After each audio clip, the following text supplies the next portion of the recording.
a Sports Network production. Now to your host.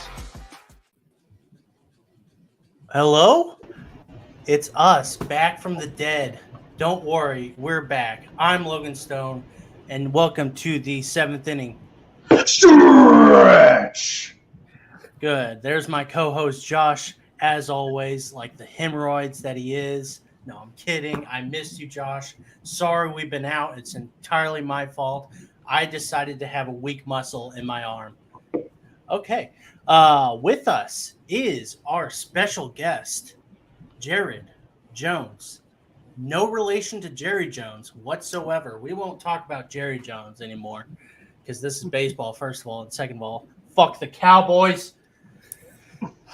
Anyways, Jared is let's see, you're in charge of the traveling and legit.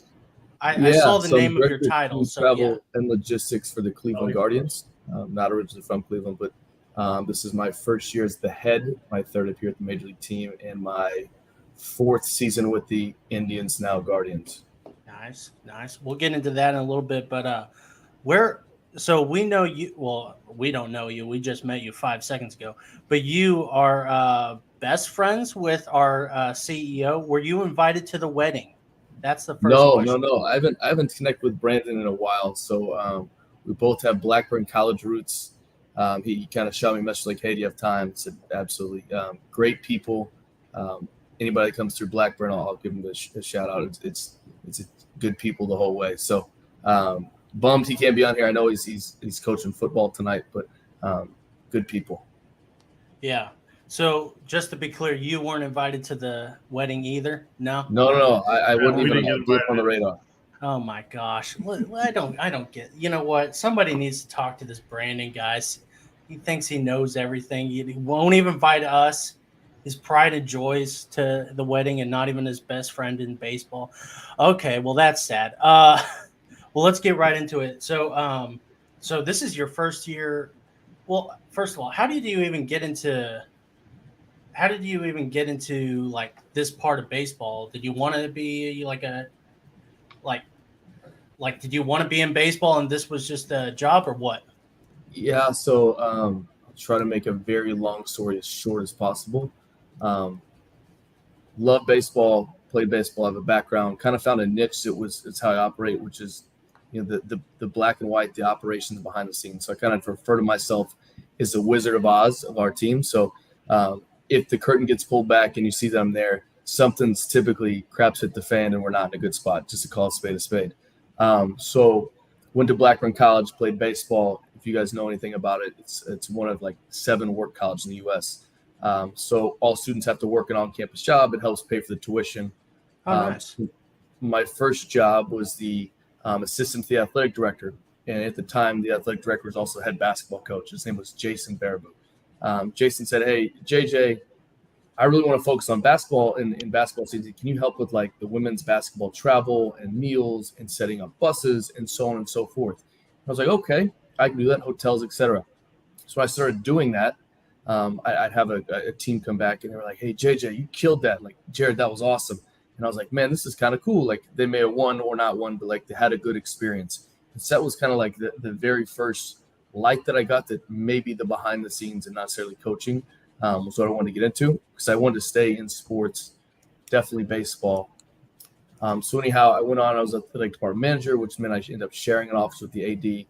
So I oversaw all of our game day staff, employees, weight room employees, etc. So got to do for 3 years all of game day operations and really enjoyed it. Enjoyed sitting with the teams and the coaches. And they're like, "Hey, we really want to try this year, or think the game day atmosphere could be better this way or that way." And so once again, like the theme there is behind the scenes, I really found kind of a passion for. So when I was ending my time at Blackburn College, I went to Vanderbilt University to be a graduate assistant with their baseball team. So I was there for a year and a half. Loved it, learned a ton. It was probably the best growth opportunity for me. Tim Corbin, the head coach there, I mean, day to day, it's a grind. He wants the best out of you and is not afraid to push you to limits. But at the end of the day, I came out of there and really honed my skills. So When the grad assistantship was about to end, I was getting married. I was approached by the Tennessee Titans in Nashville to work a job or to get a full-time job. So I was hired there as stadium operations assistant. And long story short of what that means is we have 10 home football games, so it's 8 regular season, 2 preseason. We have a CMA Fest, all these other events. We end up having like 28 major events. My job was to focus on parts of those major events. So when I left Vanderbilt, I said, hey, Corbs, it's Tim Corbin. I said, hey, I really want to stay in baseball. What should I do here? And he said, yeah, you're getting married. I don't have anything for you now, but let's keep in touch, keep working the camps. We'll figure something out down the road. So I was with the Tennessee Titans for 3 seasons, kept working the Vanderbilt camps. The Cleveland Indians called Tim Corbin and asked if they had anybody that they would recommend to run their Arizona Player Development Complex. That guy's name was Carter Hawkins. Carter was a former Vanderbilt player. He was the AGM for the Cleveland Indians at the time. So Tim recommended me. I flew to Cleveland, fell in love with the organization, was really excited about that position and to get back into baseball. So from there, I moved to Goodyear, Arizona, this little retirement community right outside of Phoenix, and ran a player development complex for the better part of 3 years. After my first full year running it, COVID hit, and they said, hey, we need somebody to come up here and assist with some of the clubhouse stuff, and then to help with all the extra things that we're not used to team travel. So that's seating charts, bus assignments, you name it. We all saw it. A lot of the craziness. So at the end of 2020, I went back thinking everything was normal. I'm going to run the Arizona complex. And then our director of team travel at the time decided retirement was on the forefront. He said he really got along with me, thought I had the abilities to do it, and recommended me to get the job. So when he retired, I took over as the head. So it's a lot of things try to put short and in a timeline. Obviously, things pop up in between, but yeah, that's how we're here. Wow. You got approached by the Titans and you said no. Was that just because you didn't want to deal with the Titans themselves? All those football players are. I worked there for 3 seasons. So I transitioned out of Vanderbilt baseball. I was really nervous about leaving baseball because I've heard industry-wide, like if you leave a sport, you typically never go back into it, and you stay in one sport forever. Yeah. So that's why Brooks Webb is the director of team operations for Vanderbilt baseball, and their head coach is Tim Corbin. I talked to them a lot in terms of that. It was a stressful time, but it ended up being the right decision because I got to put food on the table, take care of, my wife. We got big dogs at the time, etc. I learned how to run large-scale events, learned how to run. So my last event that I ran in 2019 was the NFL draft. We had 3 million people down there. So, I remember going to Arizona to work in the player development complex, and they're like, hey, spring training is coming. Are you ready? And I was like, okay, what's a big spring training game look like? They're like 5,000 to 7,000 people. I was yeah, I think I just went from 3 million. I think I can handle 3,000 people. We'll be okay. And so that was kind of the transition. I was like, I've got this. I actually, felt good to know you have this skill set and you're able to do it. Nice. Well, that's really cool. That's, you also went to Vanderbilt College, which, that's not easy to get into. That's my wife still works at Vanderbilt. Nice. So one of few blessings, I should say, of COVID was they allowed her to work remote. So she bounces around with me, goes everywhere. When I moved to Arizona to take the job out there, we actually built a home in Arizona. So she left Nashville, lives with me in the off season in Arizona, and then she'll come back up here to Cleveland during the season. We're currently in the process of building a home here in Cleveland. So next year I'll have to bite winter again because I've avoided it for 4 years. But happy to do that and not make her move back and forth every 6 months. Right. Good luck with that Cleveland winter. I hear those are nasty. I'm not ready at all. Yeah, my winters the last couple of years have been 65 to 70 degrees, and I'm grilling on the back patio. So the first negative 10-degree day here is it's not gonna be fun. Yeah, I live in Texas, and what was it last year? We had this really bad blizzard, and we went from having 110 summer to a negative 18 winter or something. It was the worst freeze, and we lost power, we lost water. Oh my gosh. I was I've never wanted 100-degree day so much in my life. Oh my gosh, that was the worst. The cold is so bad. Anyways, I so got spoiled. I'd be bitching in Arizona when it was when it was okay. 25 degrees or 28 degrees. I'm like, holy smokes, it's gonna frost. What do I do with myself? Like I gotta turn on the car. It's like once a year, right? And so now I'm gonna have to face that for 3 Albert just. Oh no, he didn't. Sorry, I totally thought we're you on said Albert $6.99. Pujols' watch right now. So 698. No, I'm all which we were talking about before we hopped Well, on. he just hit one to the wall, and I thought he just hit $6.99. I mean, oh boy, caught it on the wall. anyways, continue your story. No, we're Sorry. good. I was just telling Josh that if you're a baseball fan, you want 700 to come. Got the opportunity to meet him in Anaheim. Great human being. It's an icon. He's like there's few people that I see and I'm kind of in awe. He was one of them. I'm not too proud to admit that. Yeah, he's a really cool guy. One thing, and he did it last night with his Harold Reynolds, and this is totally off topic right now, but I wanted to say it. I can't stand his fake humility, like, oh, I don't think about 700 that much, and I'm like, yes, you do. Don't you lie. He's like, oh, if it happens, it happens. If it doesn't, it doesn't. I'm like, yes, he wants it. He wants 700.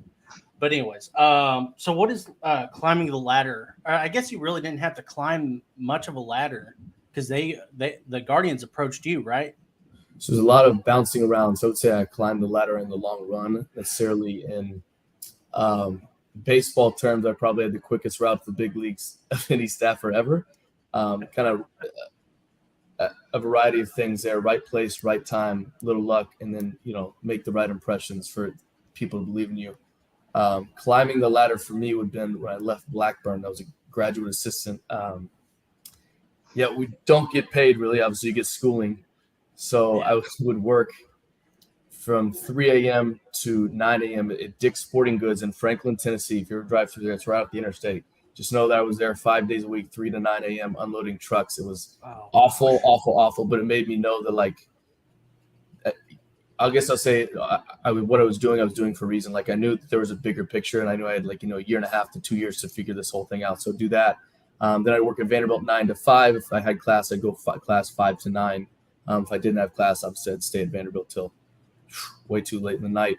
But yeah, Nashville was climbing the ladder for me. My moment was, I'll never forget. We're sitting there. First day of graduate school, I look across the room. There's like 85 kids that want to do exactly what I want to do.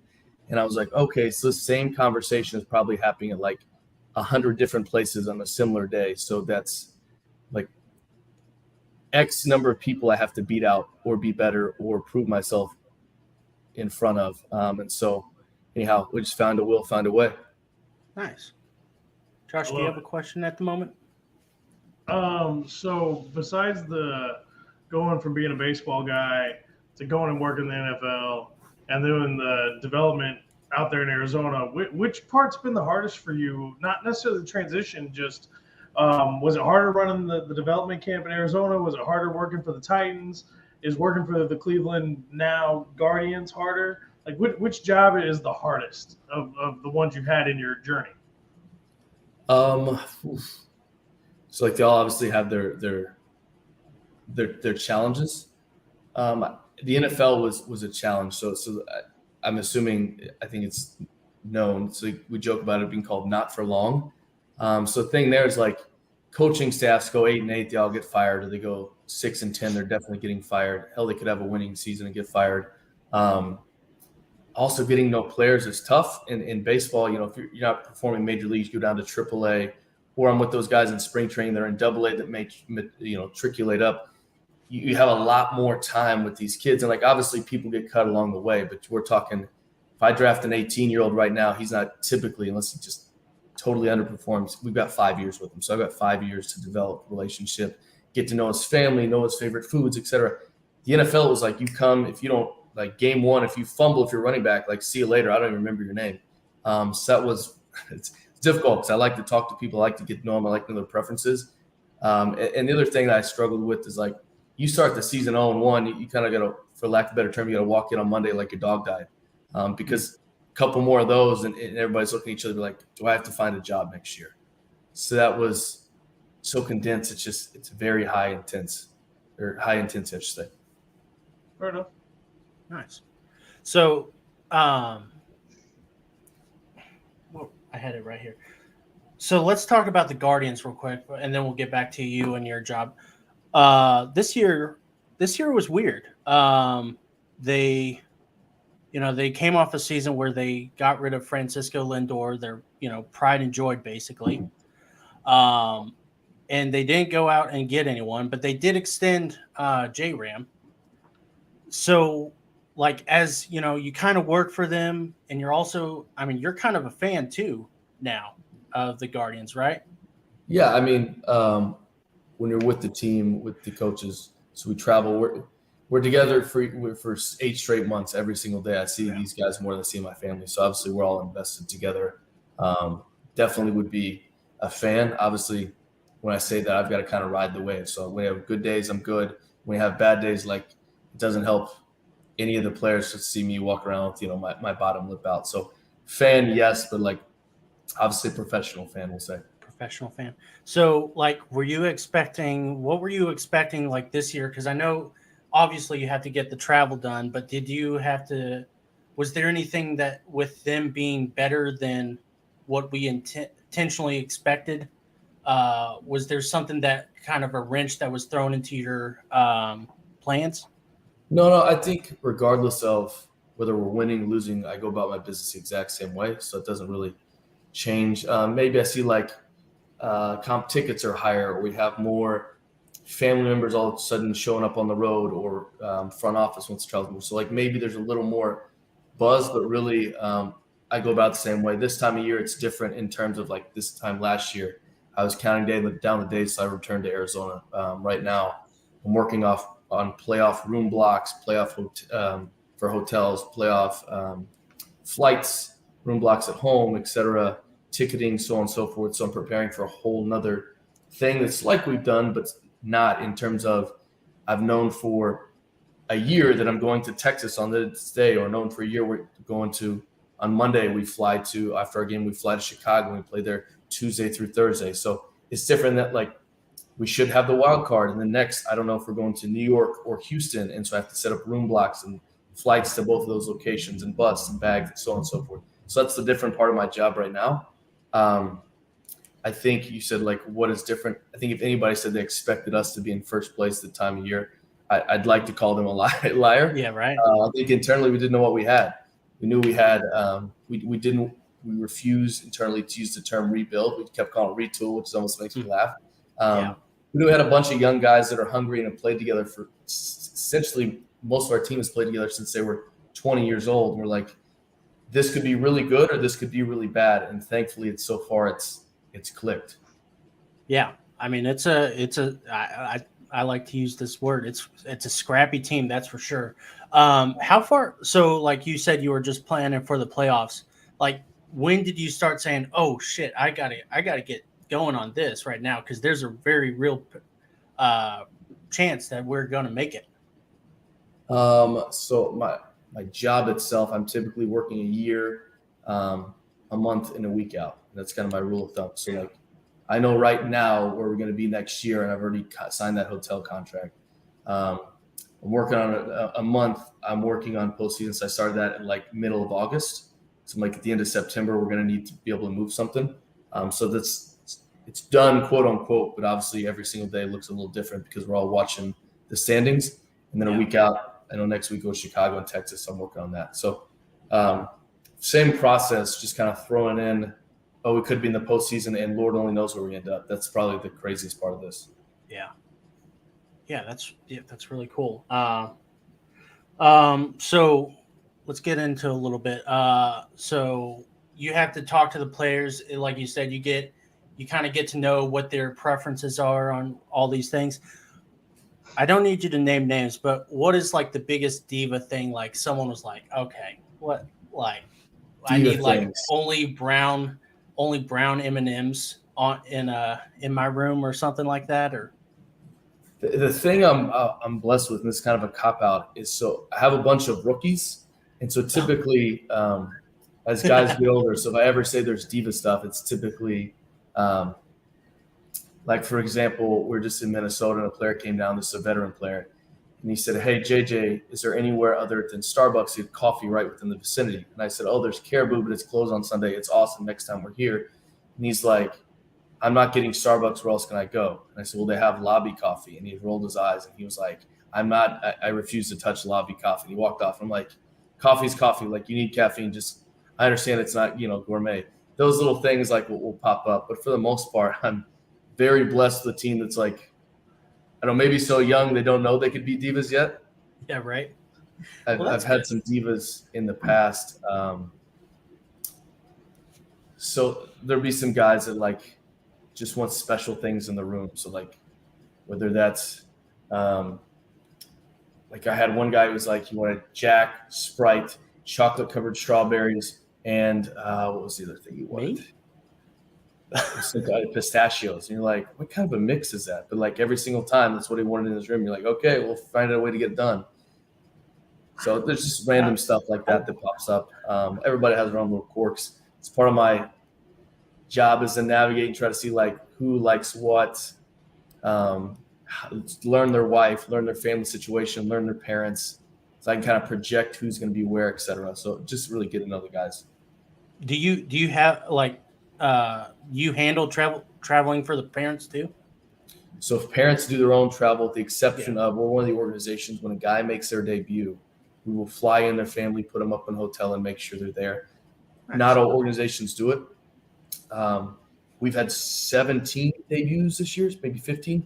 So it's been a total pain. I'll be honest with you. Like 2021, I was like, man, I love this. We got 2 call-ups, but like we pull out the red carpet, and then I got slapped with umpteen, and I'm like, okay, this is getting like another full-time job. But at the end of the day, when the guy makes their debut and mom, dad, sister, cousin, grandma are all in the stands, it's cool. It's a once in a lifetime moment. There's been a lot of hard work and time invested for that. So as much as the pain is the few days ahead of time, it's all worth it in the grand scheme.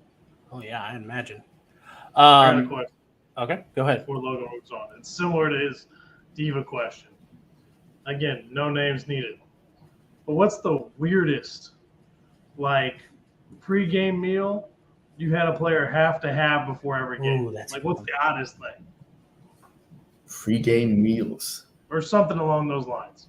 Post-game meal, pre-workout, whatever. I'm a huge fan of the closer. I think it's hilarious. They'll sit there in the clubhouse until like the 5th or 6th inning. So like, right, everybody in there is crushing the spread. They're getting ready. It's about to be anthem time. They're slowly walking. Most of the clubhouse is like guys listening to music. A few guys are playing Nerf basketball. We've got a couple guys. We just bought this meditation pod. There'll be a couple guys meditating, meditation pod. So there's all of that. And then you look at the closer. And at that point, he has barely woken up yet.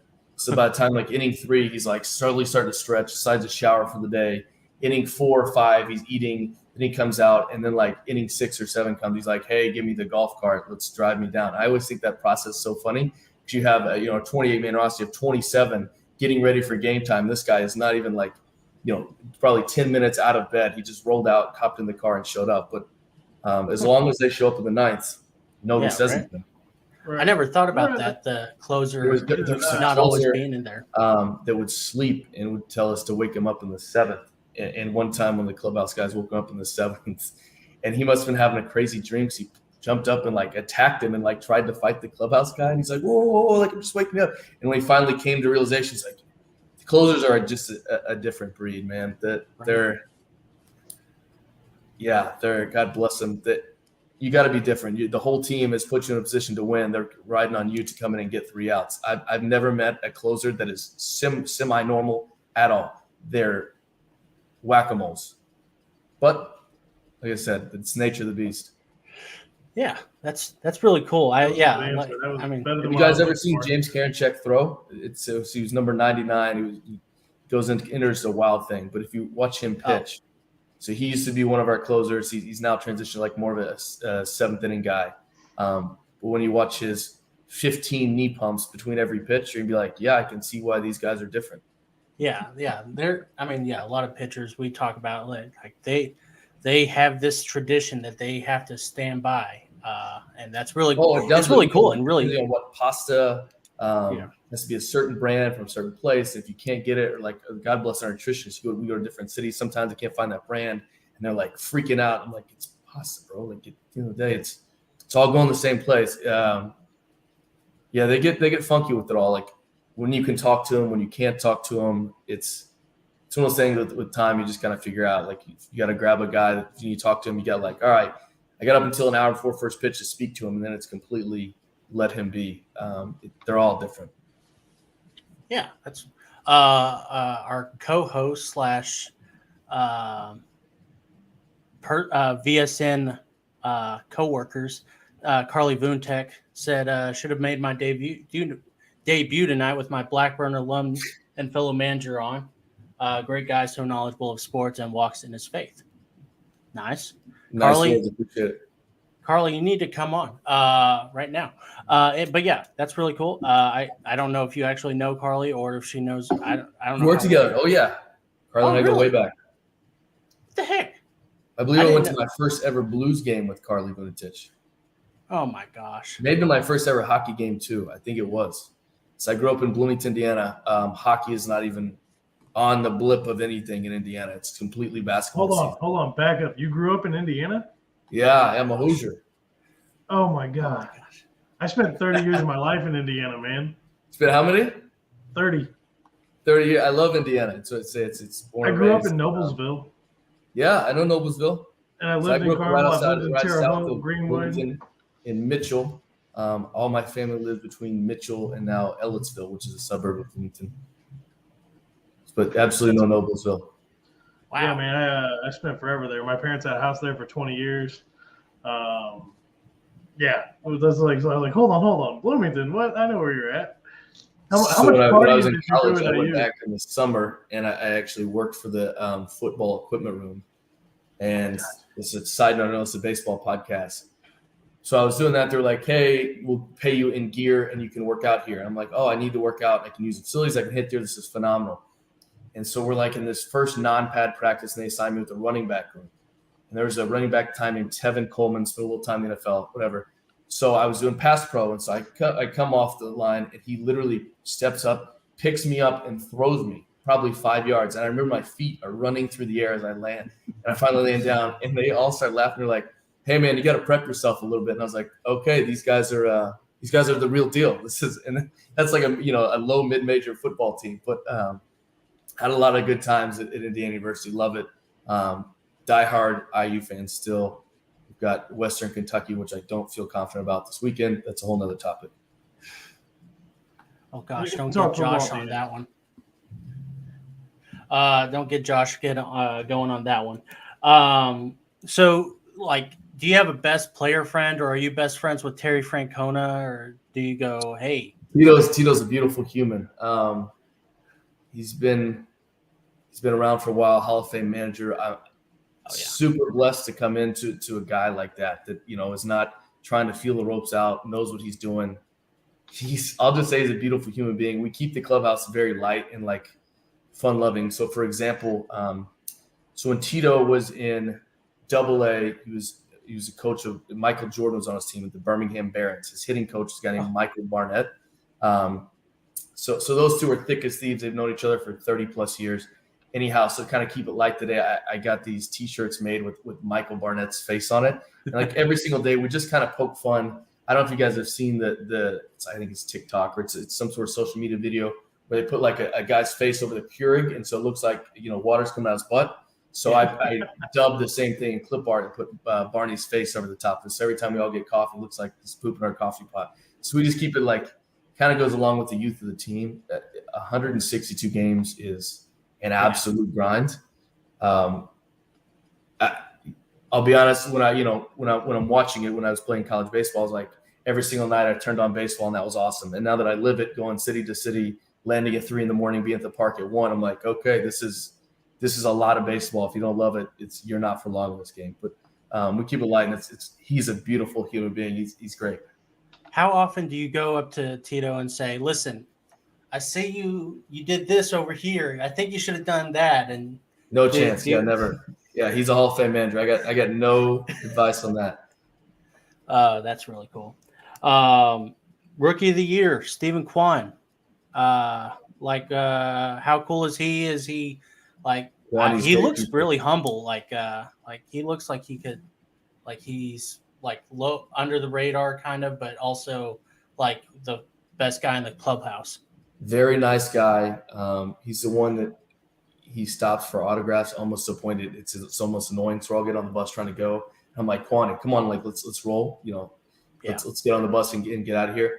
Great human. Him and I go back farther than the Indians/Guardians. So when I was at Vanderbilt in 2017, we went to Corvallis, Oregon, and played in the Super Regional and got absolutely our butts handed to us. Wow. And I didn't realize until down the road, I was working it for the Indians, and it popped up that he was an Oregon State guy. And I was like, Quan, were you in 2017? And we like had this moment where we actually had ran into each other before, but had no recollection. The same with Tristan McKenzie. He was a Vanderbilt commit. The Indians have decided drafting him. I think it was a second rounder. So he didn't ever come to Vanderbilt. But once I got in with the Indians, I was like, holy smokes, this is kind of – we were actually walking in the clubhouse, and we kind of gave each other the look. And we're like, what are you doing here? It was kind of one of those moments. But to answer your question, good people, very, very, very smart. He's a huge chess player. So all the time in the clubhouse, he's playing chess with anybody that's dumb enough to play him. And he does a lot of stuff. He'll pop around. He even met today. He'll go to high schools and play with their chess clubs at local high schools. So super into that. Good dude. Nice. And he plays well. So can't get – Yeah, right. I don't know if he's rookie of the year. That'd be great. I got to witness Julio Rodriguez for 2 series, and that guy is unbelievable. I forgot about him, yeah. I forgot about Julio. But, yeah, and then Adley Rushman also in there. But, yeah, I mean, he should be top 3. Yeah. Oregon State. There you go. Yeah, right. Yeah. So, who's your best friend in the clubhouse? I mean, staff-wise or player-wise? We'll go player. That's probably more fun. I talk with Biebs a lot. Shane Bieber, every day. He's very good people.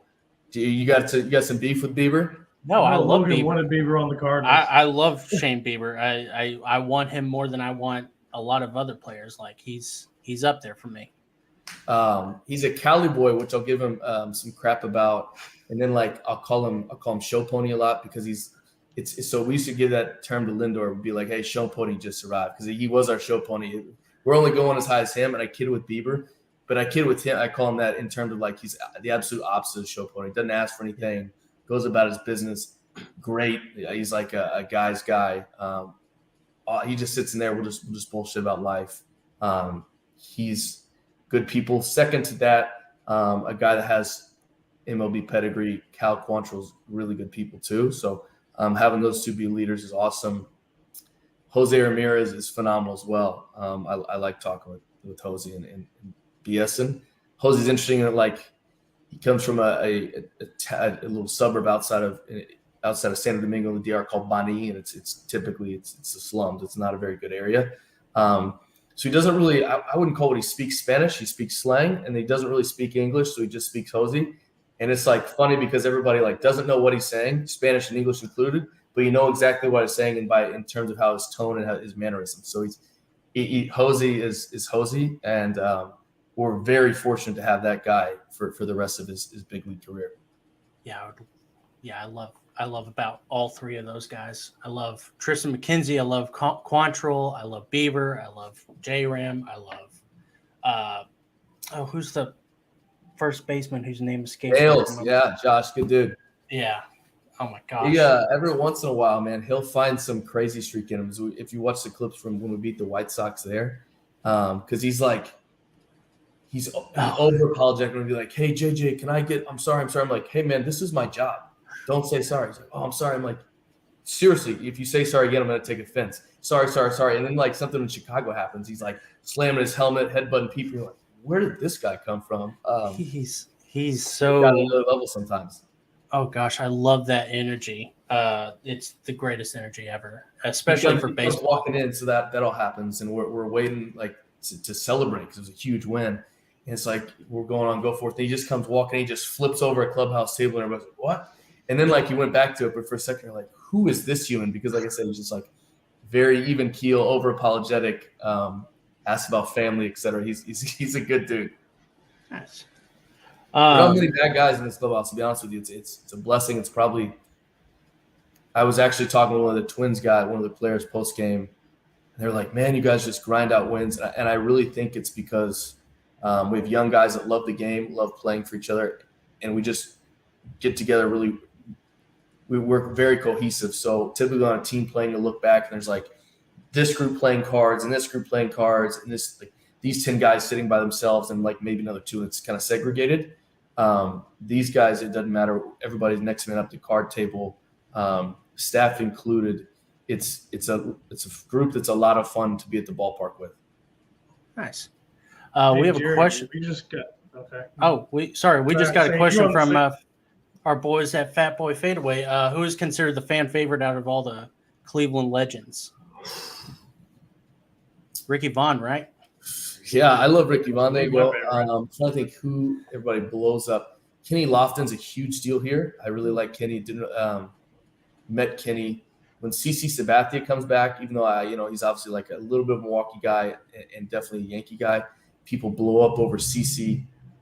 Jim Thome, huge. We have a guy. It's Sandy Alomar is still our first base coach. I'll joke with Sandy. I'm like, hey man, you can never be replaced here because he was a player, was an 3-time All-Star with us, I believe. Went to 2 World Series. Now is our first base coach. So somewhere in that mix, I'll go with Sandy just because people cannot seem to get enough of Sandy. Nice. Oh gosh, CC Bay Area legend. Yeah. Yeah, absolutely. Anyways, yeah, I didn't even think about CC Sabathia being kind of recognized as a legend. I figured Thome, but yeah, Kenny Lofton also. Yeah, it's weird, but yeah, it seems like a lot of outsiders only think of Ricky Vaughn and maybe even Jim Thome, but it's funny, like I did. So what is the fan base like in Cleveland? In St. Louis, we kind of have the classiness. We always like to flaunt our classiness. And Texas, they always want to, I don't know, to get drunk or something. I absolutely love going to St. Louis. By the way, I'll go on a tangent here. I think went to college not too far away, so I remember going with my teammates or friends to games all the time. Two, like that fan base always packs the stadium. They're baseball fans. They're locked in from pitch 1 to pitch 9. No question, Busch Stadium is one of my top stadiums by far. Cleveland, it's a Browns town, so everybody wants to literally turn a sports network. It's like Browns, Browns, Browns, Browns. Oh, the Guardians won. Browns, Browns, Browns. So it's been tough. I don't want to say our fans anything negative, but we're 4th lowest in attendance right now in all of Major League Baseball, and we've been in first place for a month. So it's tough. We had a good crowd today. I think they're finally getting some buzz, I hope. We'll see on Sunday because the Browns and us play at the exact same time. So I won't be totally shocked we have 900 people in the stands. When they get here, it's a lot of fun. It's a Browns town. There's no arguing it. Yeah. I mean, yeah, it seems, you guys had you weren't around during this time, but the 22 game streak, and what was it, 17? Yeah, 22 in a row. Was it 22? I can't remember. So I just watched a video on it too. We were talking about today, because I was joking. I put the magic number up there, which is like, I kind of like, we have so many old school baseball guys, especially their coaches. I kind of like to do things that they say upset the baseball gods. Oh, so I walk in, I'll toss up a 17. Like, oh no. And then they're like, we lost yesterday. It's because you tossed up the number. I'm like, you thought we were going to win 28 straight? And they're like, well, in 17 we won 22. And I'm like, that happens once in 100 years. Like, relax, we're going to be okay. They're like, if we end with the number on the paper, it's because of you. And I'm like, yeah, you know what? I'll wear the brunt on that. It's because of me, because I never step on a field. Yeah, right. Listen, baseball gods are real. I'm new age and old school. I know I look crazy right now, but listen, the baseball gods, they will shit on you if you piss on them too much. But anyways, oh my gosh, Josh, do you have a question at the moment? No, keep rolling. Okay. See, I have to ask him once in a while, otherwise he thinks I talk too much. Check in, see if he's seen Sword of the Moonshine yet. Ooh, have you? Not yet. I'm getting ready to. Yeah, he's got his own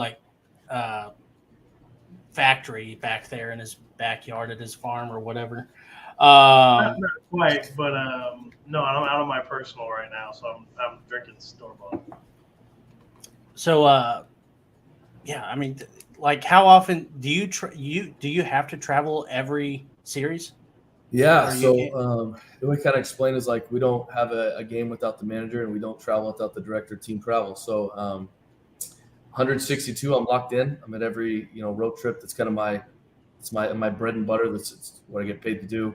And then nobody thinks about the whatever it is, a 28 spring training. So for like 192, we're there. We're doing it. Nice. Okay, what are the So perks? what's your biggest perk? Oh, You know what? Go ahead, Biggest man. perk? You and I are on the same exact line right now. what are the perks like that you get? Like, what's your favorite? Like, I heard that you just were at a game. Like, what besides being able to travel 24/7? What's the biggest perk you have? I mean, I think what the biggest, I can name a few. So like, Yeah. I get paid to travel. So Yeah. I get to see every big league ballpark, and that's from being a baseball fan. That's awesome. Friends, family around the country. I'm like when I'm in St. Louis, I always call the old college buddies. When I'm in Texas, I got a friend there. Like I get to see people and I get paid to connect. It's not like I have to schedule around vacations. Stay in 5-star hotels. I get to see and be around people that like.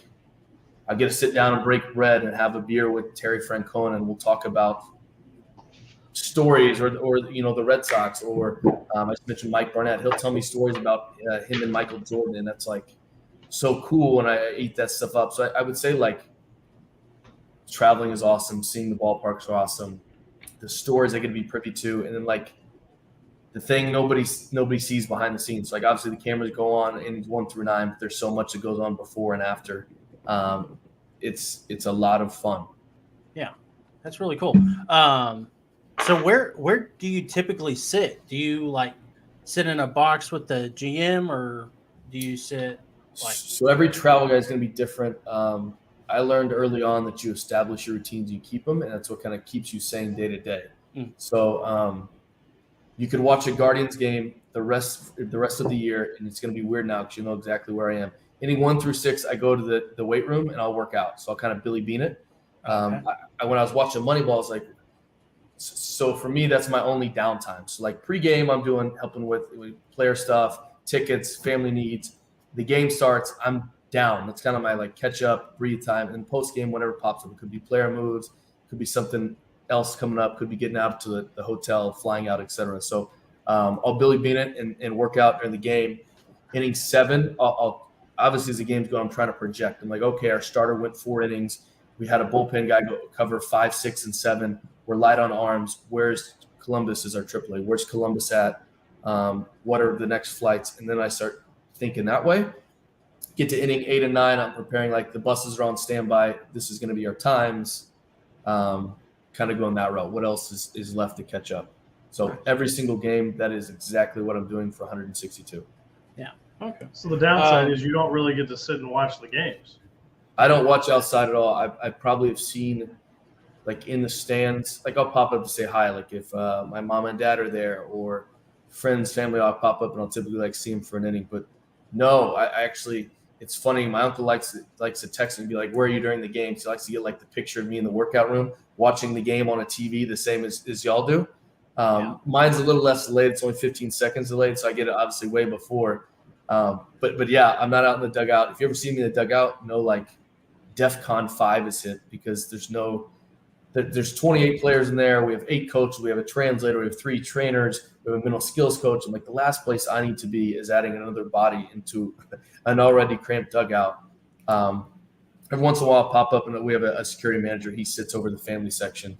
I'll pop up and check on him and see what's going on. But yeah, it's completely watching via screen, preparing on what I think is about to come. So when a player gets traded, what is that like for you? I mean, do you handle that, or does the team they get traded to handle that?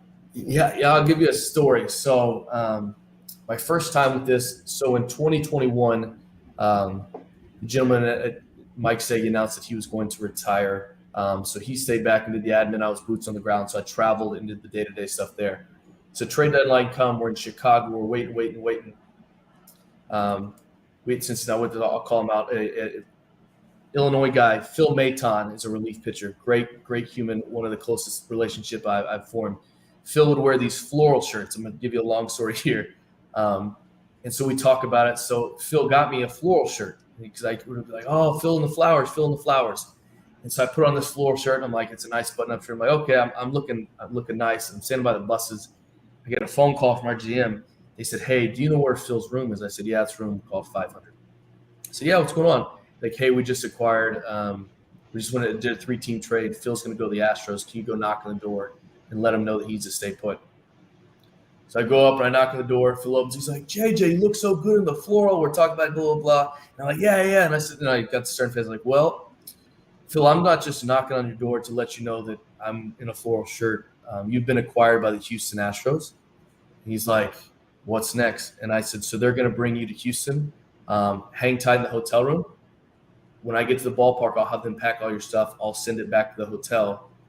They're going to fly you out. And so in that trade, we acquired who we acquired through that one. We sent them to Houston. Who did we get from Houston? It's ran by me at this point. 2020 was Cal, Josh, and had to be part of a trade probably with San Diego because that's who we trade with 99% of the time. But anyhow, basically. So I will inform them, say, hey, their travel director is going to call you. And then I obviously get informed of whoever else. It's like after opening day, we traded Bradley Zimmer for Anthony Castro. Called Anthony. I said, hey, you're in Buffalo. I expect you to be on this flight. When you land, I'll have a car service to bring you either to the airport or to the ballpark, whatever. And so that's where I come in. So it's a very stressful time because I literally am attached to my phone. It's like, hey, check – do you know where such and such is? Do you know if we get on a flight here tonight? And so I have an idea. We're talking to teams. I don't necessarily know names. Then obviously, like you could Google or Twitter search, and there's enough stuff out there that you can kind of formulate it. This year was a ton of hurry up, look at flights, and wait to do. To be honest, we did nothing at the trade deadline. So there was was nice in the fact that I didn't have to change people. It was weird in the fact that I was looking up flights every 2 minutes that end up with nothing. Yeah. So you actually told Floro? Is that Phil Maton? Yeah. Phil Maton. You actually told him. That's interesting because I've always heard that like the general manager or the manager, like it's very rare that they actually tell the players unless it's just like a really big player. But the players typically find out secondhand. That's interesting and a little bit scary, I'm sure, because you didn't sign on for that position. You didn't say, hey, you're cut or you're traded. So that's really interesting. But that's a really cool story, though. That really goes like you have to look at flights every 5 minutes, basically, during the trade deadline. And does the general manager say, hey, like give you any heads up, like say, hey, we're looking at getting this guy. We're getting close. Can you see what kind of like what happens or? Yeah, so most of the time, so every team is a little different. Ours are very good about being open communicators because they're like, if I leak something, it does nothing but screw myself over in my job. So I think we have a very good trusting relationship. For example, when we trade Bradley Zimmer to Toronto, I called their travel guy. I said, hey, just heads up. He's here. His passport's in Cleveland, though, so we're going to have to figure out that. And he's like, what do you mean? I said, the trade's done. He's like, oh, shoot, I haven't heard anything. He'd hang up and call his GM and be like, what's going on here? So typically they're very good about communicating that stuff. Well, that's cool. Well, that's good. Okay, so I want to it wasn't this year. I think it was last year. And I like, obviously but last year or this year, I can't even remember. I think it was this year. It's been such a long year. The Guardians were in New York. And there was obviously the big fan thing. Yeah. The big, fan attack of the Cleveland Guardians. Did that kind of screw you up in any way? Like, did you have to alter your plans at all or? Yeah, I mean, yes, but I would love to tell you every day's the same. So kind of the plans get wrenched from them. Whether it's somebody's late for the bus or a guy stayed out too late, so you're either having him trying to figure out where he is and pick him up or go do a bed check. Nothing totally is like shouldn't say nothing to surprise me at this point. Obviously, there are things that are pop up, but that one's particularly. Obviously, it got heated. Miles Straw climbed like a Spider-Man, climbed into the outfield, yelled at the fans, like, all right, this probably isn't good, but like the game's almost over.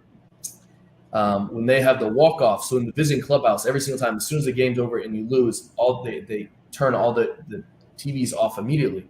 Yeah. So Lou is their clubhouse manager. So I wrote the bus times. And I'm sitting there. I'm like, hey, Lou, where is everybody? He's like, that's a great question. So we just keep sitting there and looking.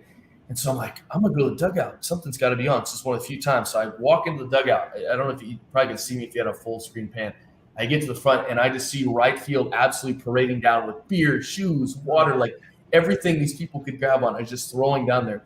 And I just remember, like, Judge and Rizzo and all those people were like, whoa, whoa, whoa. And I'm like, they're throwing stuff at us, and they just won. So then I turn and I'm like, hey, Lou, those bus signs aren't going to work.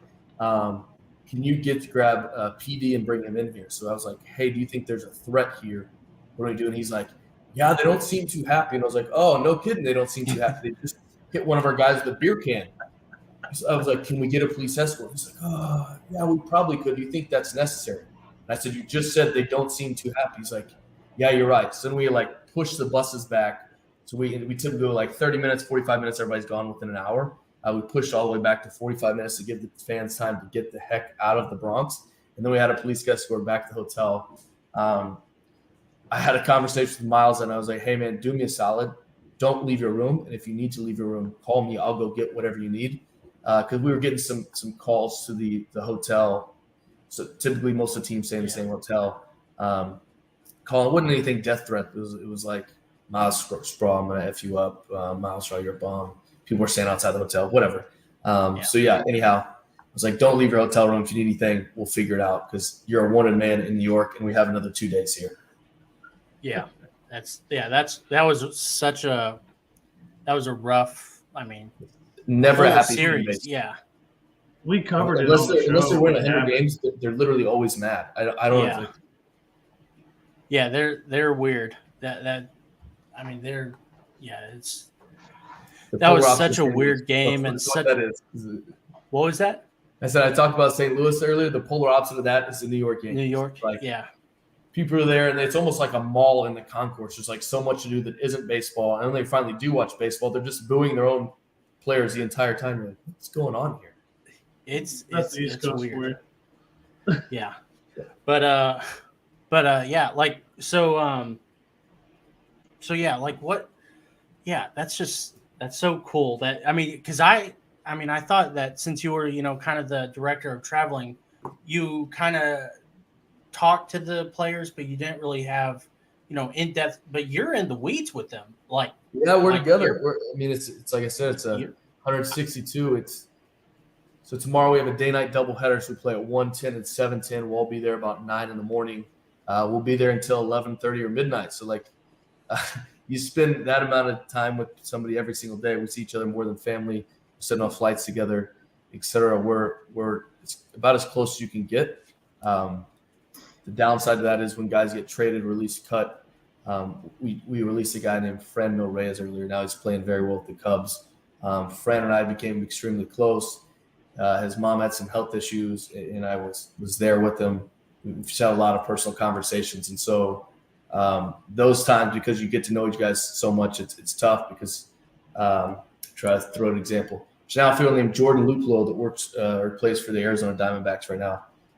Actually, that was the Maton trade. It was a three-way trade. We traded him to the Rays. He gave me a hug, and he's like, wait a second. He's like, so when will I see you again? And I looked at him. I was like, hey, Luke, man, I have no idea. He's like, what do you mean you don't know? And I was like, I know we've just seen each other every day for 5 months. I genuinely have no idea when I'll see you again. Thankfully, we played the Diamondbacks. Like, that all works out. But it's we're together. We're family. Nice. Yeah, it's like family. You like some people way more than you like others, too. I'll let you know that. Yeah. Josh is basically my brother, and I can't stand him. So, no, I'm kidding. And we've never met face-to-face. I don't, I work with them, obviously, but I try to avoid them. So we all have those family members. Yeah, right. So next year, are you like? How has that been? Because you guys are going to play. I mean, you guys are basically going to be in every NL City. So is that new for you? Like, were you like, okay, I need to get the landscape of lay of the land type thing, or? Yeah, I think it's exciting and a pain on. So it has a lot of pros and cons. I'll kick off with the pros. I think it's super exciting for baseball and the fans. So like Cleveland is, I think we're 2 hours from Pittsburgh. We play Pittsburgh once every 3 years, and it may be there or here. I think to get that rivalry going again, because we play them every single year, is going to be a lot of fun. I'm going to go to St. Louis in 2 years. St. Louis come here. Just going to be a lot more matchups. Like we get to play Lindor in New York next year. I'm already looking forward to that because otherwise we wouldn't have seen them twice in 6 years. So a lot of those marquee matchups are going to be awesome. I think selfishly in our division, the AL Central, it's been a weaker division, so we've been able to play in it, even the NL Central to a degree, right? So like, our division, your division have two teams. You're like, don't ever call it a cakewalk, but you're like, okay, these are games we're circling. Yeah. Now we get to play them, 2 less series a year. It'll help balance out like the AL East right now, where everybody's spending $300 million and just beating up on each other. So it's good for a lot of reasons there. It's bad in my world because like I go to Detroit 3 times a year, go to Minneapolis, I go to Kansas City 3 trips a year. I'm very comfortable. I know everybody there by name. I know my bus company. I know my trucker. I know my hotel. Like we see each other so much, like we'll send each other Christmas cards at this point. Now I've got to go to Miami. I haven't been to Miami in my life. And like, so obviously I got to try to figure out how to travel a team there, what hotel to stay at, what bus companies, so on and so forth. So from my perspective, it's going to add a lot of wrinkles that way. I think 2 to 3 years from now, it probably gets more comfortable. The other thing that I'm not looking forward to is right now the format is like, so I'll speak for, so the Cubs come play in St. Louis 3 times a year. So in the second series, if you get a rain out, no big deal. You just push it to the third. Now we only have 2 series. So if you get a rain out the first series, you push it to the second. If weather's bad all in the second, you're going to be forced to sit there and wait out these games. So I think instead of having quick triggers on, hey, the forecast doesn't look good, teams are going to have to sit there and wait 5, 6, 7 hours because we don't want to fly in. The flip side is like Atlanta comes to us for 1 series next year. If we get on the 3rd game, if we get rained out, Atlanta's going to have to bite the bullet and fly here on an off day. So they may go whatever. They may go New York, Miami, Cleveland for a day. So I think that'll be kind of the headache of scheduling. But if I'm the normal fan, I couldn't care less about that. So that's just the headaches I have to deal with it. So how do you like? So you said you've never been to Miami. How are you like preparing for that? Do you go down there on kind of a scouting mission, or so our season's done sometime in October, and then November becomes, not that I don't travel enough, I'll do travel, and so like I'll go to Miami, I'll stay at 3 different hotels for 3 nights, meet with them every single day, look at what the commute at the ballpark is, kind of see what our needs are. So like this off season, I'm going to Miami and DC. Next off season, I know I'll go to Philadelphia.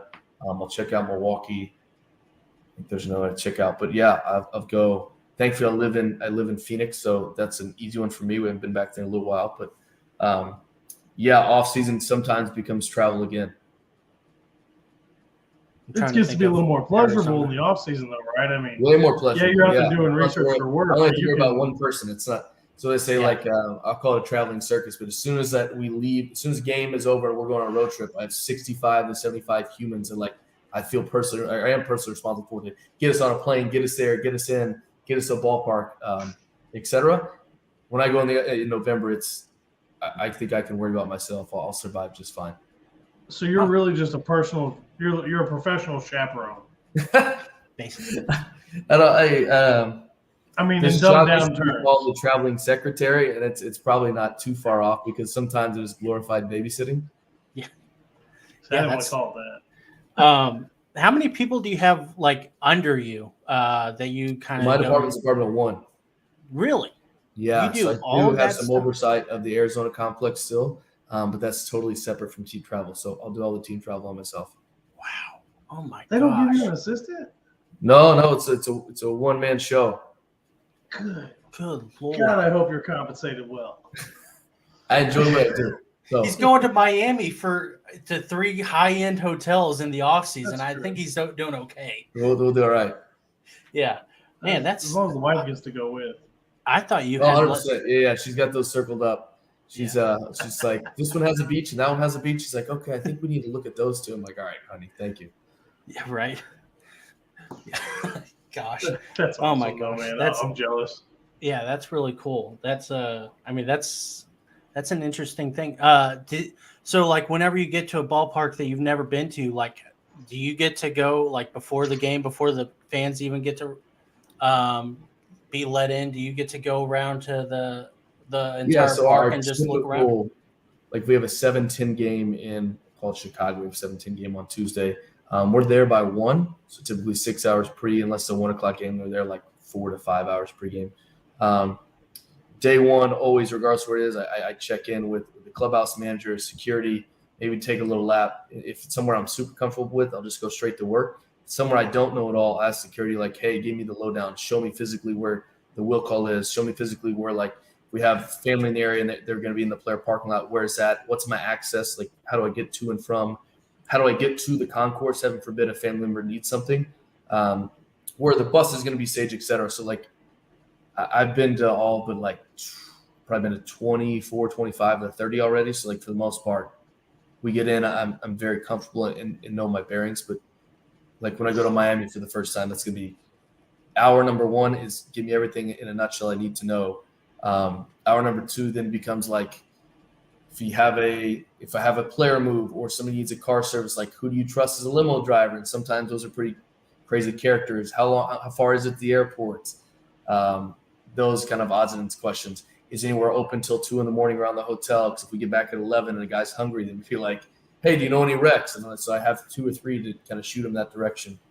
That becomes more of the work. So Kansas City, I got it covered. Minneapolis, those places, I can do it in my sleep. A place like Atlanta, Miami, the first couple days are a doozy. Yeah. So really if we're ever going to go anywhere and we need the down low, we just need to reach out to you and you can tell us where to go. We have a big league team. Yeah, that's what I try to do. If you go to Oakland, I'm going to tell you, God bless. I'll never go there. Yeah, I'll give you a quick snippet on Oakland. So if we talk about the best ballparks to go to see, the absolute bottom of the barrel, and it's not even in the league with the rest of the parks, is the Coliseum. And what I mean by that is, I remember in 2021, it was well documented they had a rat problem. So I'm sitting in the clubhouse, and we're like, the guys are playing cards, we're just talking, and this rat comes walking through. It's not huge, it's not small, but it literally gets on its back legs, and I swear it was like, "What's up, man?" and just kept on strolling, like it was like I'm in his house. I was like, okay, this isn't it. And then as you walk down so you come out of the clubhouse, and there's like an all-inclusive seating area. And so you walk with the general fan, and then you're in this concession area. And then you have to turn right and you go towards the dugout. So you're walking with these general fans. They're cooking hot dogs or serving beer, blah, blah, blah. You're kind of dodging and weaving. That's not great. But as you walk down, they're at a point where, like, there's sewage leaks or some sort of leak seeping through the carpet. But instead of replacing the carpet or throughout the leak, they just add more carpet tiles. So you, like, take a step, you're like, 1 carpet tile, 4 carpet tiles, 1 carpet tile, 6 carpet tiles. And you're like, hey, what's going on with that? They're like, oh, anytime the top carpet tile gets wet, we just throw another one on it. I'm like, doesn't seem like it's fixing the problem, but I guess we can walk on it dry. So that is a long story to say they did have a rat problem. They introduced cats from the Humane Society. So if you look it up, it's dead spot on. They have a feral cat problem. So we organized this taco truck to be right outside the clubhouse. It's out there, and it's literally fat alley cats are circling the trailer. So we're sitting there, and I'm like, these are fat-ass cats everywhere. Like, what's going on here? And they're just everywhere. Oakland's special. Oh, my gosh. Our service guy there,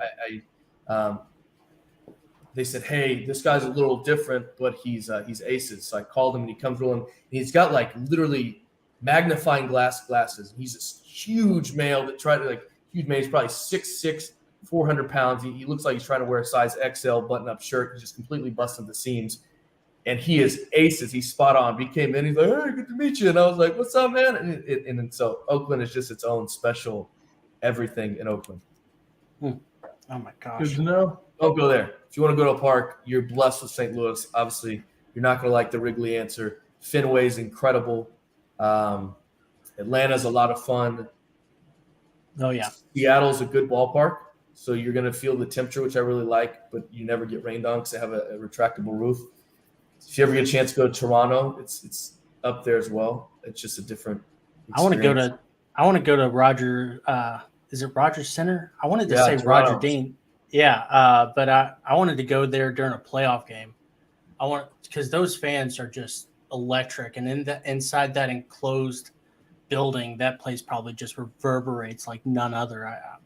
I figure it's got to be a special. Like an off the wall Yeah. fact here. So if you're at the Rogers Center, they have a hotel that literally is part of it. So if you look up in center field, you see these hotel windows, and it's actually a rule. All the rooms have to be off. Just like the lights are off. They can have the game on. The lights are off for that. And it's not because there was a glare or anything. It's because people were renting these rooms and going up against the windows and having sex routinely. So it was such an issue that like literally it's they turn off the lights. So if you ever go to Rogers Center, look up at the windows, but also notice that every single one of them has the lights off. Is that the hotel that the so you saw team like I uses saw too? on social media like they caught fans having sex in the stands. I was like, yeah, they'd have sex in the stands. They nobody could see them in the hotel rooms anymore. Oh my gosh. But Toronto's awesome. That ballpark is electric. It's cool because the CN when they open up, the CN Tower is right over the top. Toronto's a cool city. It's packed. They're the Raptors where the Leafs play is all right together. It's a cool spot. That's really awesome. I look forward to the 3 days in Toronto a ton. It is my most dreaded travel day of the year though with passports. Just for them to throw that nugget in there. Do you forget your passport? No, thank God. Is it up to date? It didn't expire, did it? So on and so forth. You have your Canadian visa for the guys that aren't from U.S. or from Venezuela or DR. So it's just a ton of paperwork to go there for 3 days.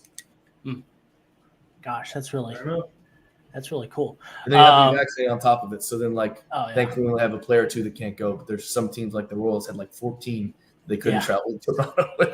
I feel like this is a little bit of a playoff advantage, but we'll hang with them. We'll figure it out. And then 2 of them got traded, and then they got vaccinated then. I was like, oh man, that's interesting. That you're like, I'm gonna play with Kansas City. Nope, not getting vaxxed. Oh, I'm gonna go to a playoff team. Sign me up. Yeah, right. Oh my gosh, I have 3 strong on the morals there. I got 3 more questions, little quick ones. Josh, do you have any before we let him go? No, every time I've tried to ask a question, you've had the same one I had, so I'm just gonna let you keep going. Okay. Favorite person you met, like in all your Besides travels? Albert Pujols. Yeah, besides Albert, So I do this little.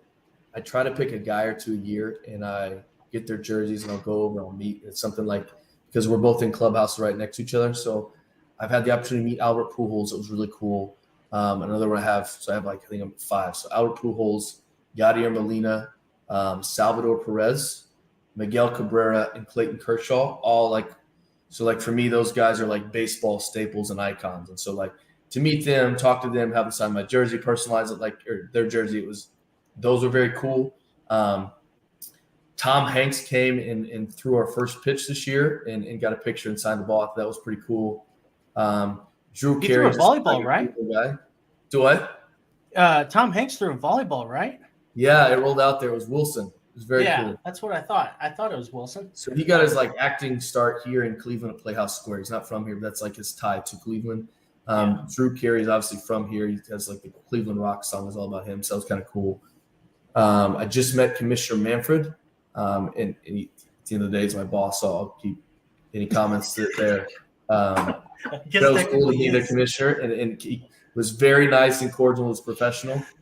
Some of the former alumni come in, I think are cool. I had a cold call. This is another one. So we're in Minneapolis on Thursday, and I get a Miami number, and I had a cold call, and I answer it. He said, "Hey, is this JJ?" I'm like, "Yeah."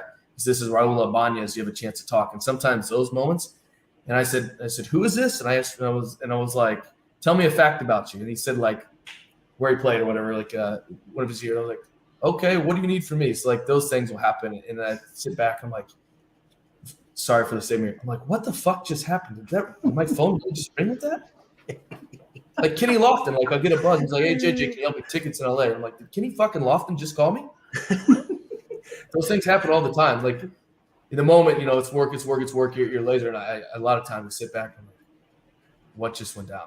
Yeah, Kenny Lofted, if you want to keep my number and on an off day, if you want to go hang out, we can, dude. He's it's good. fun. He's a good dude. That's awesome. So those things you see, like what people say, like that small group is in that, and then like random stuff like that will pop up. Have you ever met Billy Bean? No, never met Billy Bean. Oh, that's so. I sad. did work out in the Coliseum, so the Oakland A's weight room. So this is let you know what the Oakland thinks of the A's. So Oakland used to have this tiny weight room, and the Raiders had this massive one, and so they wouldn't let the A's use the Raiders weight room until obviously they went to Vegas. And so the A's just the last couple of years got to move into that massive weight room, so they moved the visiting weight room into the home one. And so I'm in there, I'm on the elliptical. It's actually very cool. I was like, man, I've watched Moneyball. Like Billy Bean used to be on this elliptical and watch what I'm watching. I thought it was kind of a cool baseball nerd moment.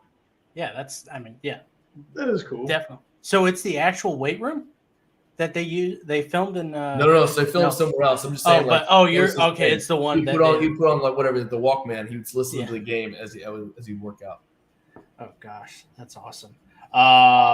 So let's see. One last question from me. Let's say that the Guardians, God forbid, in a stupid move, fired you. What team would you say, hey, I want to go to this team? NFL, NHL, baseball. Now, keep in mind, if you say the Cardinals, you're giving me and Josh front row tickets like every game, right? Especially in October, right? Hold on. Let me preface before you answer. He lives in Texas. Yeah. So you don't have to worry about getting him anything. You just got to worry about getting me stuff. I think I'll preface this saying like beggars can't be choosers. So if you would have told me 5 years ago or 10 years ago I'd work for the Cleveland, say Indians, I'd be like, okay. So I grew up a Colts fan, obviously worked for the Titans. I told Josh I grew up a Cubs fan. Now I love the Indians / Guardians, and that's who beat them in the World Series. So I try to keep that kind of under the vest. It's a sensitive topic around here. Chicago has always felt kind of like home-ish when I go up there because we used to go to games over there. So either one of the Chicago teams would be cool. San Diego would be really nice to get paid to live there for a living. I'd be all in that. I'd say so. Either Chicago team, San Diego. I'm way good on either New York team. St. Louis is phenomenal. They have their travel director's name is Ernie. It's hard for me to say I'd rather go here because I think of who runs the team and a lot of these guys I very much like. Ernie's good people. He used to be a clubhouse guy, good Southern boy. St. Louis would be on the short list if that ever opened up if Ernie left on his own accord. Nice. Okay, actually, one more question. And You fired him. We got all night. I totally forgot it, so it's totally fine now.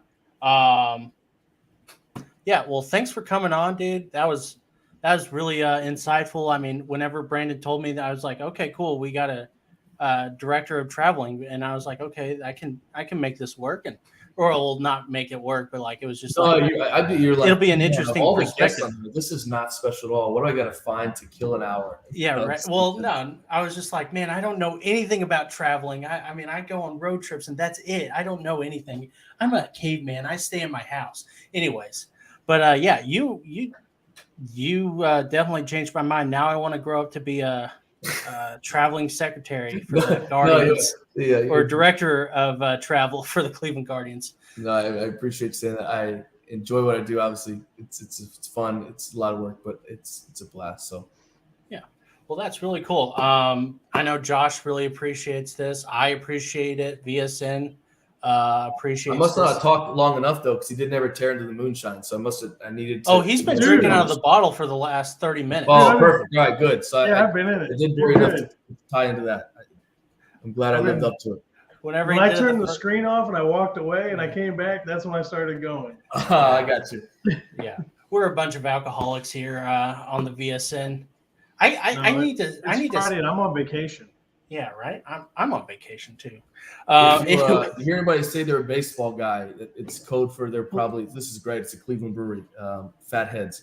Anyhow, okay. No free ads. Sorry. Right.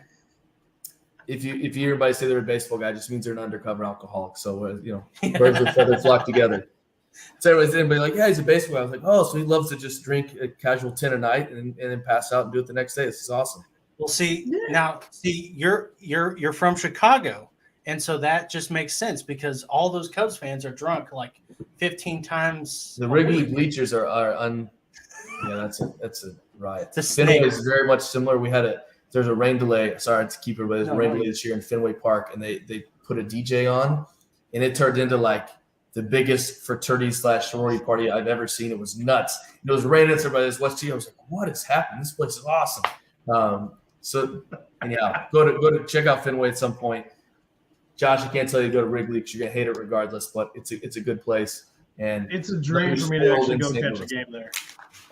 Yeah, I mean, 3 years ago I would have said hell no to Wrigley, but like 2 years ago I was like, oh yeah, I'll go to Wrigley. I don't know what happened to change it. I became a baseball. You got a fan. good park in Texas. Both are good parks. I wouldn't say the fan bases are fantastic. Rangers one is okay, but they have a good team now, so I'm okay with it. Well, not a good team now. Tomorrow they'll have a good They're team. going to be good next year when they land Aaron Judge, like I predicted already. Yeah. Anyways, so yeah, that's been a seventh inning stretch after a hiatus, and what a heck of a comeback 13 days. from us. 13 to have. days we were out. Yeah, 13 days. It's been a long day, and I haven't shaved. I didn't do my hair. I haven't even showered. Jared can probably smell me from Cleveland right now. Anyways, but it was very real. It was really nice, and it's been really nice. Live long and watch some damn baseball. Josh, hit me with that sick beat. You got it, baby.